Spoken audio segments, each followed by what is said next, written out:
जनकपुर उपमहानगरपालिकाको प्रमुखमा मुख्य दलहरूलाई टक्कर दिँदै स्वतन्त्र उम्मेदवारले चुनाव जित्दा काठमाडौँको प्रमुखमा पनि बालेन्द्र शाह जितको नजिक पुगेका छन्।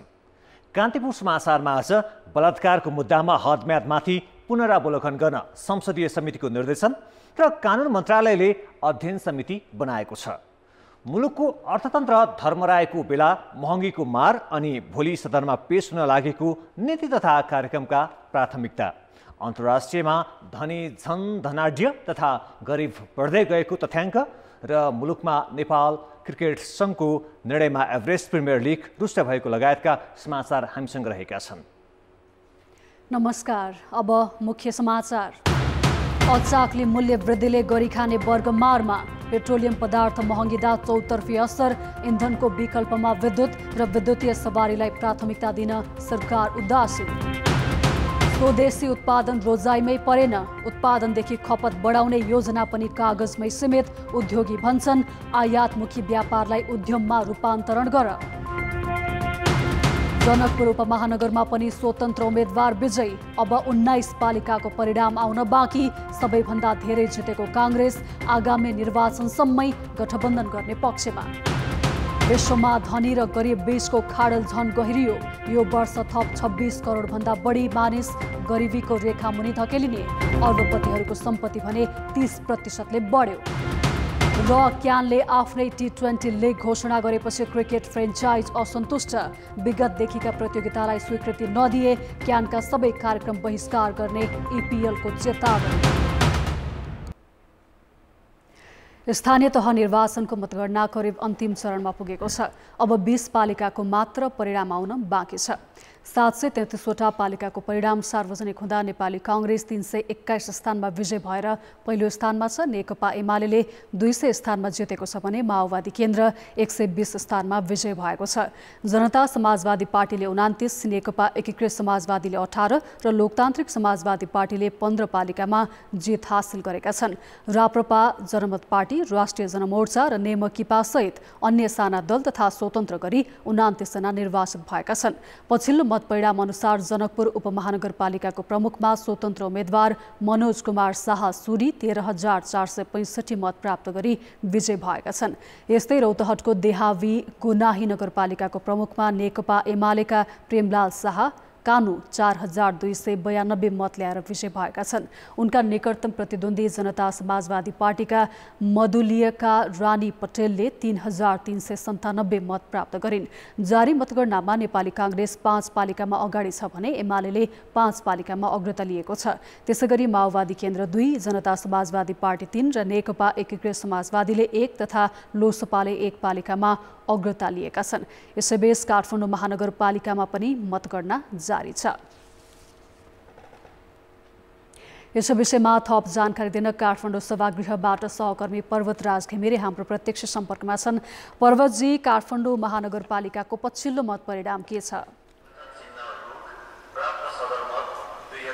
श्रीजी, निकै चासोको रूपमा हेरिएको काठमाडौँ महानगरपालिकाको मतगणना 73%, 1,38,882 मतगणना सम्पन्न भएको छ, जसमा स्वतन्त्र उम्मेदवार बालेन्द्र शाह विजयको नजिक पुगेका छन्। उनले 47,354 मत प्राप्त गरेर आफ्नो अग्रतालाई कायम राखेका छन्। त्यसैगरी सृजना सिंहले 28,433 मत प्राप्त गरेका छन् भने केशव स्थापितले 27,610 मत प्राप्त गरेका छन्। श्रीजी, स्वतन्त्र उम्मेदवार बालेन्द्र शाह र सिंह बीचको मतान्तर 18,921 रहेको छ। यसैगरी उपमेयरमा सुनिता डङ्गोलले 49,250 मत प्राप्त गरेकी छिन् भने रामेश्वर श्रेष्ठले 16,366 मत प्राप्त गरेका छन्। यो उपप्रमुखमा पनि सुनिता डङ्गोल र रामेश्वर श्रेष्ठ बीचको मतान्तर चाहिँ झन्नै तेब्बर रहेको छ। अहिले काठमाडौँ महानगरपालिका अन्तर्गतका 32 नम्बर वडामध्ये 22वटा वडाको अन्तिम मत परिणाम चाहिँ सार्वजनिक भइसकेको छ भने 13, 14, 15, 16, 18, 19, 20, 21 र 22 नम्बर वडाको अहिले मतगणना जारी छ। त्यसैगरी 17 नम्बर वडाको मतगणना सुरु भएको छैन श्रीजी। अहिलेसम्म मतगणनाको गति हेर्दाखेरि अन्तिम नतिजा अन्तिम परिणाम आउन कति जति समय लाग्ला? श्रीजी, निर्वाचन आयोगले भोलि बेलुकासम्ममा सबै निर्वाचन स्थानीय तहको मतगणना सार्वजनिक गरिसक्ने भनेर जनाएको छ। तर काठमाडौँ महानगरपालिकाको भोलि बेलुकैसम्ममा अन्तिम मत परिणाम सार्वजनिक हुने देखिँदैन। अझै 17 नम्बर वडाको मतगणना नै सुरु भएको छैन भने 9वटा वडाको अहिले मतगणना जारी छ।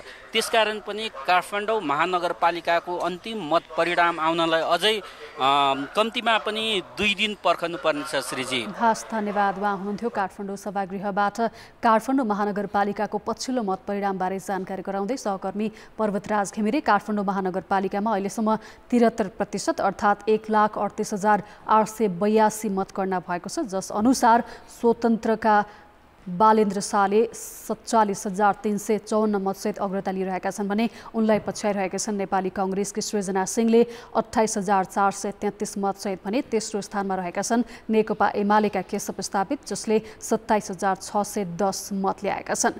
यस्तै धनुषाको जनकपुरधाम महानगरपालिकाको प्रमुखमा स्वतन्त्र उम्मेद्वार मनोज शाह सुडी 13,465 मतसहित विजय भएका छन्। अघिल्लो चुनावमा जसपाका लाल किशोर शाहसँग पराजित भएका सुडीले यसपालि काङ्ग्रेसबाट टिकट नपाएपछि विद्रोह गरेर स्वतन्त्र उम्मेदवारी दिएका थिए।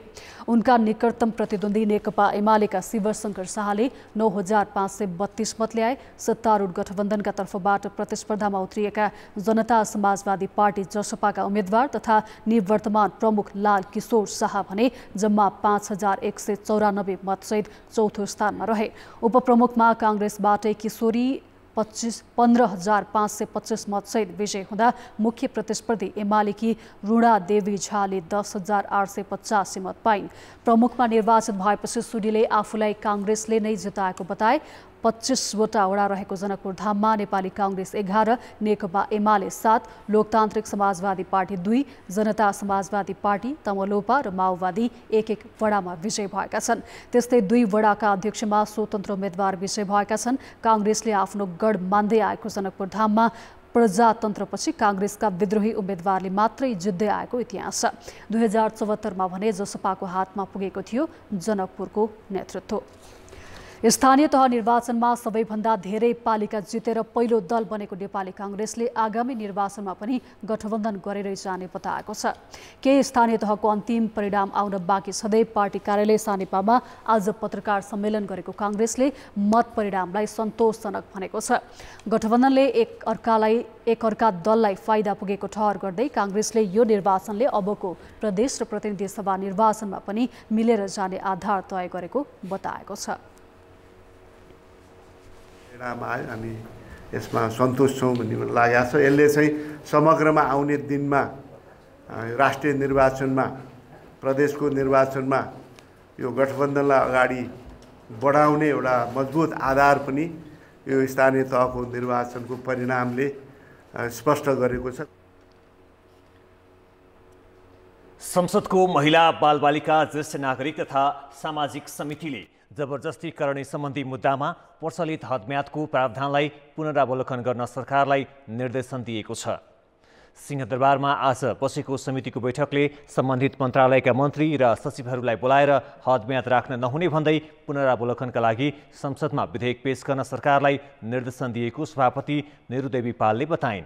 बालबालिका तथा नाबालिग र महिलामाथि हुने यौन हिंसा, दुर्व्यवहार र जबरजस्ती करणी जस्ता जघन्य अपराधहरूका घटनामा विद्यमान हदम्यादको व्यवस्था समय सापेक्ष नभएको समितिको ठहर छ। कानुनमा बलात्कार सम्बन्धी मुद्दामा उजुरी गर्न 1 वर्षको हदम्याद तोकिएको छ। नाबालिगको हकमा बालिग भएपछि 1 वर्षभित्र मुद्दा दर्ता गर्नुपर्ने प्रावधान छ। 8 वर्ष अघि एक सौन्दर्य प्रतियोगितामा आयोजकले बलात्कार गरेको भनेर एक युवतीले सामाजिक सञ्जाल मार्फत घटना सार्वजनिक गरेपछि हदम्याद अन्त्यको माग चौतर्फी रूपमा बढेको छ। 8 वर्ष अघिको बलात्कारको घटनाका आरोपी मनोज पाण्डेलाई 5 दिन हिरासतमा राखेर अनुसन्धान गर्न काठमाडौँ जिल्ला अदालतले अनुमति दिएको छ। शुक्रबार पक्राउ परेका पाण्डे विरुद्ध पीडित युवतीकी आमाले दिएको जाहेरीका आधारमा 5 दिन थुनामा राख्न अदालतले अनुमति दिएको हो। बलात्कार सम्बन्धी कसुरमा 1 वर्ष हदम्यादका कारण कानुनी समस्या देखिएपछि पाण्डे विरुद्ध मानव बेचबिखन अन्तर्गत मुद्दा चलाउने तयारी प्रहरीले गरेको छ। पाण्डेले युवतीलाई नशालु पदार्थ खुवाएर बन्धक बनाउँदै विभिन्न स्थानमा लगेकाले मानव बेचबिखन सम्बन्धी कसुरमा मुद्दा चलाउन महान्याधिवक्ताको कार्यालयले पनि सुझाव दिएको थियो। त्यही अनुसार पीडितसँगको बयानलाई पनि अदालतले प्रमाणित गरेको छ। भने मनोज कुमार पाण्डेको विरुद्धमा 2टा मुद्दा दर्ता भएका छन्। पहिलो मुद्दा चाहिँ यो मानव बेचबिखन ओसार प्रसार नियन्त्रण ऐन अन्तर्गत एउटा मुद्दा दर्ता भएको छ भने अर्को चाहिँ यौन दुर्व्यवहार अन्तर्गत 2टा मुद्दा दर्ता भएका छन्। र आज हामीले मानव बेचबिखन नियन्त्रण तथा ओसार प्रसार ऐन 2064 अन्तर्गतको चाहिँ हामीले पीडितको बयान पनि लियौँ। अदालतबाट त्यो बयान प्रमाणित भइसकेको अवस्था पनि छ र त्यसै अन्तर्गत अहिले हामीले सम्मानित काठमाडौँ जिल्ला अदालतबाट जिल्ला सरकारको वकिल मार्फत 5 दिनको चाहिँ हामीले थानामा राखेर हिरासतमा राखेर अनुसन्धान गर्न अनुमति पाएका छौँ। आरोपी विरुद्ध थप 2 जना पीडितले जाहेरी दिने भन्दै प्रहरीलाई सम्पर्क गरेका छन्। प्रहरीले युवतीको बयान बमोजिम घटनाको जानकारी पाएका व्यक्तिलाई साक्षीका रूपमा प्रस्तुत गर्नेछ भने 8 वर्ष अघि भएको सुन्दरी प्रतियोगितासँग जोडिएका थप प्रमाण जुटाउनेछ। बलात्कारका मुद्दामा हदम्याद हटाउन चौतर्फी दबाव बढ्दै जाँदा कानुन मन्त्रालयले मुलुकी फौजदारी संहितामा रहेको हदम्यादबारे अध्ययन गरी प्रतिवेदन बुझाउन कानुन आयोगलाई जिम्मेवारी दिएको छ। आयोगले हदम्यादबारेका सबै विषय अध्ययन गरेर मन्त्रालयलाई प्रतिवेदन बुझाउनेछ। हाम्रो थिङ्क ट्याङ्क ल कमिसनलाई इमिडिएटली हामीलाई एउटा रिसर्च गरेर रिपोर्ट दिनुहोस् भनेको छ। त्यसमा उहाँहरूले युएन बोलेको छ भने त्यो पनि खोजेर हाल्नुहुन्छ। योभन्दा अगाडि जस्तो थुप्रै महिला हिंसा विरुद्धमा काम गर्ने सङ्घ संस्थाहरू अथवा महिला अधिकारको क्षेत्रमा काम गर्ने सङ्घ संस्थाहरू हुनुहुन्छ। मैले सम्झना छ रिपोर्टहरू तमाम रिपोर्टहरूले यो कुरा पहिला बोलेको थियो। त्यो सबै कलेक्ट गर्नुहुन्छ। त्यसपछि हाम्रो यहाँको कल्चरल कन्टेक्स्ट पनि हेर्नुहुन्छ। त्यसको मिसयुज हुने कुरा पनि हेर्नुपर्ने छ। किन एउटा एकतर्फी रूपमा कहिले पनि हेर्नु मिसयुज कति हुनसक्छ। जस्तो पहिला 35 दिन थियो नि त, हामीले 6 महिना बनायो, पुगेन भनेर 1 वर्षमा आयो। अब फेरि रिभ्यू हुँदाखेरि यो बढ्न सक्छ। ब्रेकपछि समाचारमा पुनः स्वागत छ। जोखिम उन्मुख अर्थतन्त्रलाई सम्बोधन गर्ने तयारीसहित सरकारको आर्थिक वर्ष 2079-80 को नीति तथा कार्यक्रम भोलि संसदमा प्रस्तुत गर्दैछ। उत्पादन वृद्धि, रोजगारी, कृषि, सामाजिक सुरक्षा लगायतलाई प्राथमिकता दिएर सरकारले नीति तथा कार्यक्रम तयार पारेको हो। राष्ट्रपति विद्यादेवी भण्डारीले भोलि संसदको संयुक्त बैठकमा पेश गर्ने तयारी छ। 4 बजे सङ्घीय संसदको संयुक्त सभामा राष्ट्रपतिज्यूले सरकारको नीति तथा कार्यक्रम प्रस्तुत गर्ने कार्यक्रम रहेको छ। भौतिक रूपमा सभाको तयारी गर्ने क्रममा विगतकै मापदण्डहरूलाई हामीले अहिले पनि कायम राखेका छौँ। एउटा सिट छोडेर बिचमा दूरी कायम गरेर नै रहने अवस्था हो। तल माथिको हलको चाहिँ सिटहरूलाई आकलन गरेर सीमित सङ्ख्यामा अतिथिहरूलाई आमन्त्रण गर्ने कार्यक्रम भोलि पनि रहेको छ। पछिल्लो 1 साताभित्रै सरकारले पेट्रोल, डिजल र मट्टितेलमा प्रति लिटर 20 रुपियाँले मूल्य बढायो। एलपी ग्यासमा प्रति सिलिन्डर 200 रुपियाँले भाउ बढ्यो। छिमेकी देशले कर छुट दिएर जनतालाई राहत दिन थाले पनि नेपालमा भने पेट्रोलियमको अचाक्ली मूल्य बढाएर सरकारले आम नागरिकलाई शास्ति दिएको छ। तर कर घटाउने र नागरिकलाई राहत दिने विषयमा सरकार मौन छ। छिमेकी मुलुक भारतले नागरिकलाई राहत दिन डिजलमा प्रति लिटर 7 रुपियाँ र पेट्रोलमा 9 रुपियाँ 50 पैसा कर मिना गर्यो। तर त्यसको भोलिपल्टै नेपाल आयल निगमले डिजल र पेट्रोलमा 10 रुपियाँ र एलपी ग्यासमा 200 रुपियाँ बढायो। यो भाउ अहिलेसम्मकै उच्च हो। आम नागरिकले राहतको अपेक्षा गरिरहेका बेला निगमले किन बढाए त इन्धनको भाउ? यो मे महिनामा हामीले 20 अर्ब 40 करोड जति चाहिँ भुक्तानी गरिसक्यौँ, 20 अर्ब 60 करोड जति भुक्तानी गरिसक्यौँ भने अब हामीले मे महिनामा तिर्न 22 अर्ब 40 करोड चाहिँ अझै बाँकी छ, अझै बक्यौदा छ भन्ने कुरा गऱ्यौँ। यो हिजोको जुन हामीले प्राइस रिभाइज गऱ्यौँ, निगमले प्राइस रिभाइज गर्यो, यसबाट त्यसलाई चाहिँ केही मात्रामा सङ्कलनलाई चाहिँ अझै मद्दत चाहिँ यसले पुर्याउँछ। तर भने जति जस्तो जुन 22 अर्ब 40 करोड नै उठ्ने भन्ने चाहिँ हुँदैन। निगमले अहिले प्रति लिटर 117 रुपियाँ 18 पैसामा पेट्रोल, 134 रुपियाँ 45 पैसामा डिजल र प्रति सिलिन्डर 2008 रुपियाँ 15 पैसामा एलपी ग्यास खरिद गर्दै आएको छ। उसले पेट्रोल प्रति लिटर 180 रुपियाँमा बिक्री गर्दा पनि 14 रुपियाँ घाटा भएको तथ्याङ्क प्रस्तुत गर्दछ। यस्तै डिजलमा 26 रुपियाँ र एलपी ग्यासमा 879 रुपियाँ घाटा हुने गरेको जिकिर निगमको छ। यसको मुख्य कारण नै नेपाल सरकारले निगमसँग लिने कर हो। सरकारले हाल डिजलमा 45 रुपियाँ 91 पैसा, पेट्रोलमा 63 रुपियाँ 23 पैसा र एलपी ग्यासमा 327 रुपियाँ कर असुल गरिरहेको छ।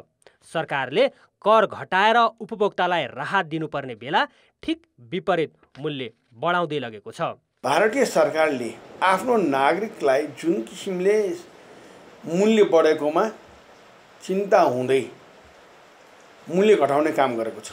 विभिन्न करका दरहरूमा यो कर छुट दिएर जसरी राहत दिने काम सुरु गरेको छ, त्यो नेपाल सरकारको दिमागमा चढेन। विकल्प रहित ढङ्गले मूल्य बढाउने काम मात्र गर्दाखेरिको अवस्था अहिले देखिएको छ। सरकार भने लागत मूल्यभन्दा कममा बिक्री गरेर उपभोक्तालाई राहत दिएको दाबी गर्न पछि पर्दैन। तर सरकारले लिने 60% भन्दा बढी करले नै उपभोक्ताको ढाड सेकिने गरेको छ। दायरा बढाउनुपर्छ जहिले पनि, हैन? एउटा वस्तुमा चाहिँ अथवा जुन प्रत्यक्ष रूपमा आयात हुन्छ त्यसमा दृष्टि लगाएर त्यसमाथि कर उठाउनुपर्छ भन्ने कुरा चाहिँ गलत हो। जनताको आम्दानीको स्तर, हैन? जनताको कुल गारस्थ आम्दानी कति छ, हैन? प्रति व्यक्ति आम्दानी कति छ, उनीहरूको क्रय शक्ति कति छ, रोजगारी कति छ, बेरोजगारी कति छन्, त्यसको आधारमा चाहिँ करको दर निर्धारण गर्नुपर्ने हुन्छ। पेट्रोलियम पदार्थमा भारी कर लगाएर सरकारले नै नागरिकमाथि ज्यादती नै गरेको छ। त्यसमाथि निगमको ब्रह्मलुट पनि कम छैन। निगमले रक्सौलदेखि थानकोटसम्मको ढुवानी भाडा प्रति लिटर 6 रुपियाँ 6 पैसा असुल गरिरहेको छ। यस हिसाबले 40,000 लिटर पेट्रोलियम पदार्थ बोक्ने ट्याङ्करको ढुवानी भाडा मात्रै 2,42,000 रुपियाँ पर्न आउँछ।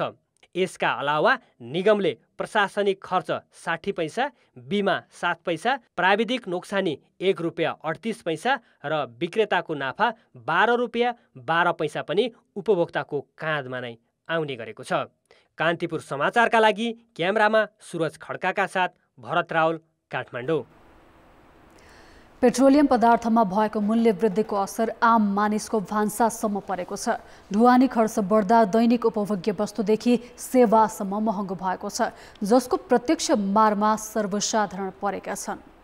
कोभिड, रुस युक्रेन युद्धको असर र आर्थिक सङ्कट जस्ता कारणले सबैतिर चर्को मूल्य वृद्धिको मारमा परेका विपन्न तथा मध्यम वर्गलाई फेरि पेट्रोलियम पदार्थको भाउ बढ्दा थाल खाउँ कि भात खाउँ भन्ने स्थिति निम्तिने खतरा बढेको छ। सिङ्गो मुलुक स्थानीय तह निर्वाचनमा होमिएका बेला जताततै महँगीको मार थपिएको हो। इन्धनमा मात्रै होइन, एक हप्तामै खाने तेल 50 रुपैयाँले बढेको छ। भान्सामा नभई नहुने एलपी ग्यास 1800 पुग्दा गाडी भाडा मात्रै 1 वर्षमा 3 पटक बढेको छ। ढुवानी खर्च बढ्दा दैनिक उपभोग्य वस्तुदेखि सेवासम्ममा महँगी चुलिएको छ। जुन बेला सरकारको ध्यान अन्यत्र मोडिया हुन्छ, हैन, त्यस्तो बेला अनैतिक रूपमा व्यापार व्यवसाय गर्नेहरूले फाइदा उठाउँछ, हैन। अहिले बजारमा मूल्य वृद्धि जुन ढङ्गबाट भइरहेको छ त्यसमा पनि कतिपय कुराहरूमा यस्तै तत्त्वले पनि, हैन, भूमिका खेलेको पाइरहेको छ। राष्ट्र बैंकले हालै सार्वजनिक गरेको देशको वर्तमान आर्थिक तथा वित्तीय स्थिति प्रतिवेदन अनुसारले 7.28% मूल्य वृद्धि भएको छ। गएको वर्षको 2077 चैत महिनाको तुलनामा 2078 चैतसम्ममा घिउ तथा तेलको 28.36% मूल्य वृद्धि भएको छ। त्यस्तै दाल तथा गेडागुडीमा 10.53% मूल्य बढेको छ। भाउ त एकदम आकाशिसक्यो। मान्छेले कमाउन चाहिँ गाह्रो भइसक्यो, बाँच्नलाई पनि हामीलाई गाह्रो भइरहेछ। यो सरकारले के हेरिराखेको हामीलाई चाहिँ थाहा पनि छैन के भएको हो। दिनदिनै अब किनेर खानुपर्ने हुन्छ नि त, आफ्नो बारीहरू छैन, त्यही भएर महँगीहरू घटाइदिनु, खाद्यान्नदेखि लिएर पेट्रोलहरू हरेक कुरामा चाहिँ यसरी दिन प्रतिदिन बढाउने होइन, घटाएर चाहिँ जनताहरूलाई चाहिँ सहयोग पुर्याउनु भन्न चाहन्छु। हामीलाई गाह्रै भइरहेछ। हामी त पहाडदेखि अब यता आएर बसेको छौँ, होइन, अब मजदुर गरेरै खाने हो। महँगीहरू धेरै बढेछ। सरकारले जनतालाई अति आवश्यकीय वस्तुमा सहुलियत दिने नीति ल्याउनुको सट्टा भाउ बढाउँदै लगेको छ। बजार अनुगमन सुस्त छ भने करको दर बढेको बढै छ। यसले सर्वसाधारणको दैनिकी नै अस्तव्यस्त हुन थालेको छ। कान्तिपुर समाचारका लागि क्यामेरामा मुरारी घिम्रेका साथ सृजना बास्तोला, काठमाडौँ। अब जनताको आवाज हामीले 7 प्रदेशमा सोधेका छौं। मूल्य वृद्धि रोक्न सरकारले किन नसकेको होला? जनताको आवाज। अनुदान बिना त महँगी यो खास गरी पेट्रोलियम पदार्थमा रोक्न त सकिँदैन। सरकारलाई महँगीसँग सरोकार भएको भए ऊ अनेक किसिमको उपायहरू खोज्थ्यो नि त। देशमा प्रति कसैले चिन्ता गरेन। चुनाव आयो भने चाहिँ भोट माग्न घर घर आउने, तर महँगी बढ्दा चाहिँ किन वास्ता पास्ता नगरेकोलाई? यसमा चाहिँ सबैले ध्यान पुर्याएर यसको छिटोभन्दा छिटो निकास चाहियो देशमा। जनतासँग उनीहरूलाई मतलब छैन, उनीहरूलाई मतलब छ सिर्फ पैसासँग। सरकारले निधार बसिरहेको छ, कुनै चुनावको माहौलमा हो कि। हामीले यो कामहरू खाने मान्छेहरूले धेरै गाह्रो छ। जुन आर्थिक स्थिति हो नि त्यसलाई सुधार गर्न सक्नु। सरकार यसको मिलोमतमा छ कि अनुगमन र यसलाई चाहिँ समायोजन गर्ने कुराहरूमा अलिकति उहाँहरूले चाहिँ राज्य निकायले नै गर्नुपर्छ। जसरी भए कि यो सरकारले चाहिँ मूल्य वृद्धि चाहिँ रोक्न पर्यो। सरकारले अब आफूलाई फाइदा हुनको कारणले हो कि गठबन्धन यो ठगबन्धन सरकारको नैतिक ताल नै उहाँहरूको नियत बस्नै यो मूल्य वृद्धि गरेको हो। स्थानीय तहको जुन निर्वाचन भएको छ त्यसतर्फ चाहिँ बढी ध्यान भएको हुनाले चाहिँ जनताहरू मारमा परेका छन्। विदेशी सामानहरूलाई मात्रै आयात गर्ने र मात्रै निर्भर रहने हुनाले महँगा आकाशी।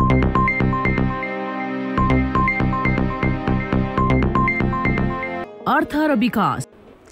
स्वदेशमै उत्पादन गर्न सक्ने वस्तुमा समेत परनिर्भरता बढ्दै गएको छ। भन्सार विभागका अनुसार साउनदेखि चैतसम्म मात्र 14 खर्बको वस्तु आयात भएको छ। स्वदेशमै उत्पादन गर्न सकिने चामल तथा धान मात्र 39 अर्बको आएको छ। त्यस्तै 62 अर्बको औषधि आयात भएको छ। कृषि प्रधान देशमा 13 अर्बको तरकारी आयात भएको छ। 17 अर्बको खाने तेल र 25 अर्बको कपडा आयात भएको छ। सरकारले आयात न्यूनीकरणका लागि परिमाणात्मक बन्देज र निरुत्साहित गरे पनि आयात रोक्न नसकिएको सरकारी अधिकारीहरूले बताएका छन्। मुलुकको अर्थतन्त्र उद्यमशीलतामा भन्दा ट्रेन्डिङमा केन्द्रित भएको सरकारवालाहरूले बताएका छन्। नेपाल उद्योग परिसंघ र कान्तिपुर मिडिया ग्रुपले आज काठमाडौँमा गरेको मेक इन नेपाल कार्यक्रममा उद्यमी, व्यापारी तथा सरकारवालाहरूले दिगो विकासका लागि स्वदेशी वस्तुको उत्पादनमा जोड दिनुपर्ने बताएका छन्।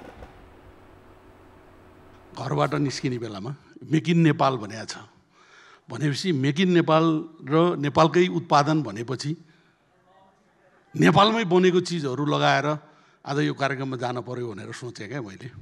त्यसपछि मैले दराज खोलेँ, नेपालमा बनेको सामान लगाएर यो कार्यक्रममा जान्छु भन्दाखेरि यो ढाका टोपी बाहेक मैले अरू केही पनि पाइनँ, मजा पनि पाइनँ। भन्न खोजेको के भन्दाखेरि भाषणमा असाध्यै ठुल्ठुला कुरा, तर एक्चुअलमा सायद चाहिने व्यवहारमा चाहिने उत्रिया छैन। हेर्नुहोस्, श्रम रोजगार तथा सामाजिक सुरक्षा मन्त्री कृष्ण कुमार श्रेष्ठले भने जस्तै नेपालीको भान्सादेखि प्रयोग गर्ने सबैजसो वस्तुमा परनिर्भरता बढेको छ।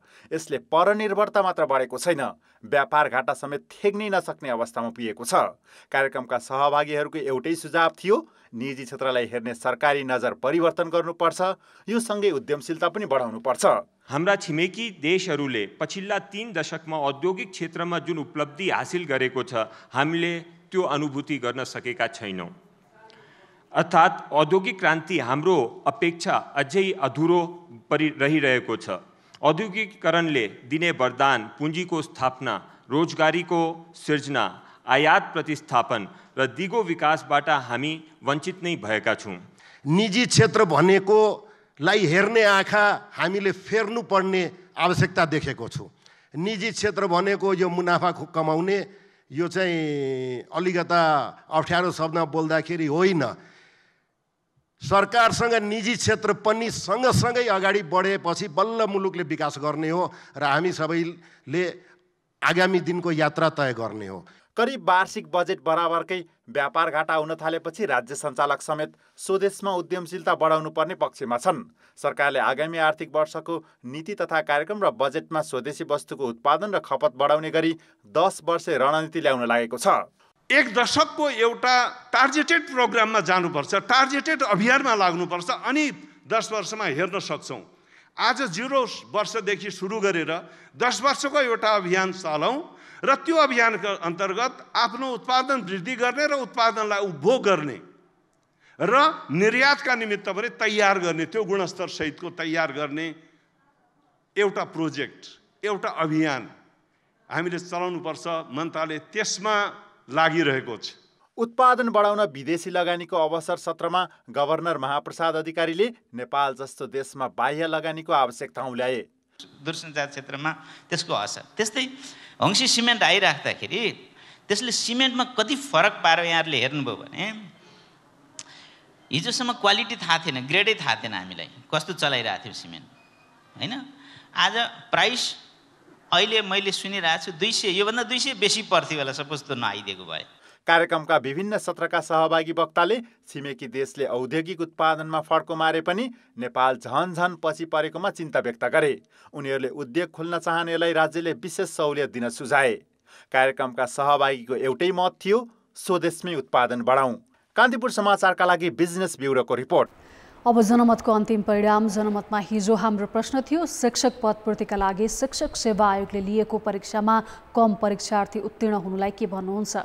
ए मेहनत नै पुगेन, बी विषयगत ज्ञानको अभाव र सी प्रश्न नै कठिन। जनमतको अन्तिम परिणाम यस्तो छ, ए मेहनत नै पुगेनमा 24%, बी विषयगत ज्ञानको अभावमा 71% र सी प्रश्न नै कठिनमा 5%।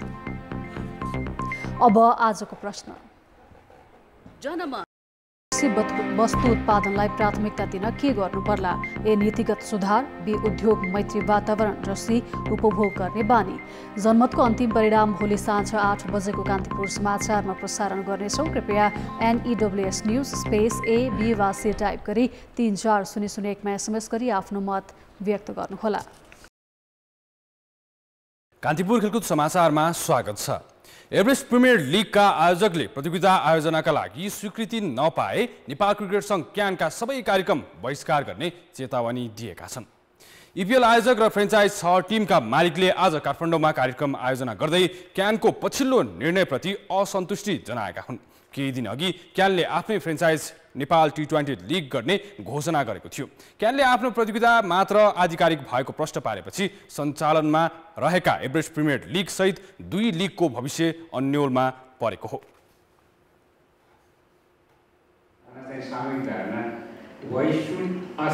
हामीसँग आबद्ध विभिन्न कम्पनीहरूले किन त्यही संस्थाले अनि प्रवर्धन गर्न खोजेको अर्को लिगलाई why should we support financially?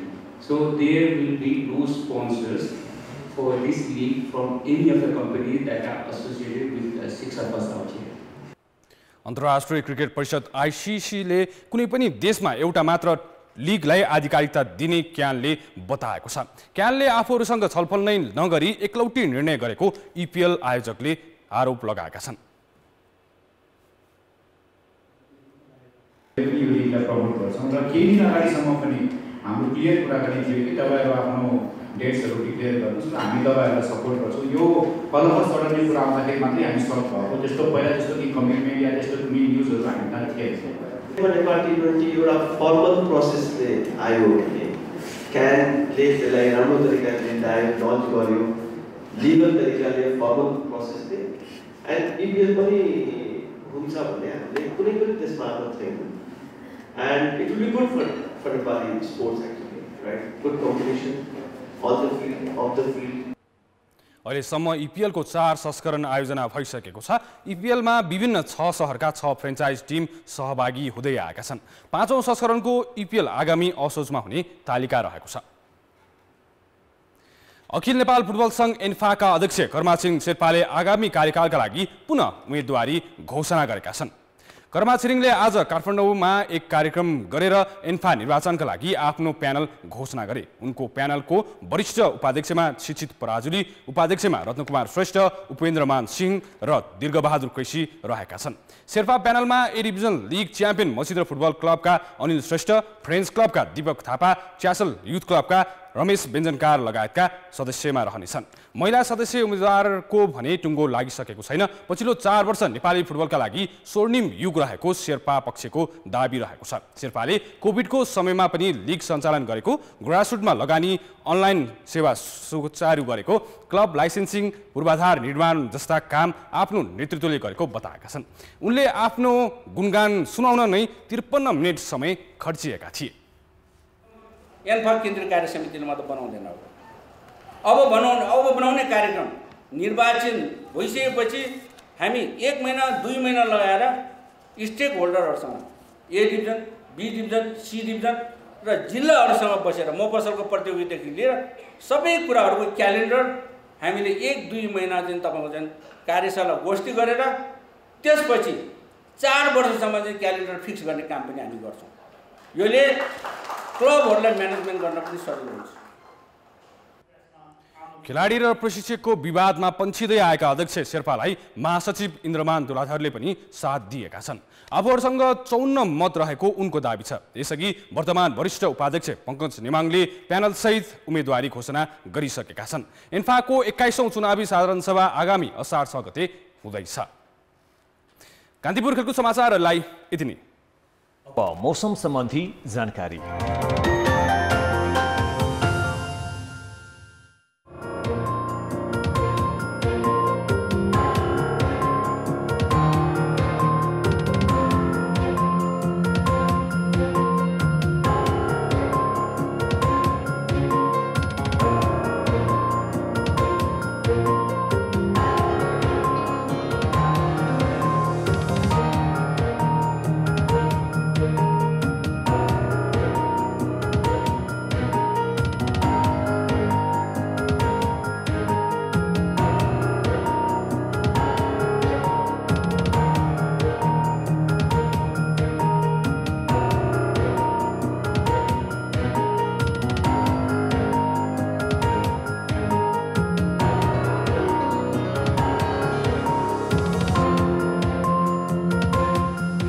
Kantipur समाचार अहिलेलाई सकियो। कान्तिपुर टेलिभिजन हेर्दै गर्नुहोला। नमस्ते।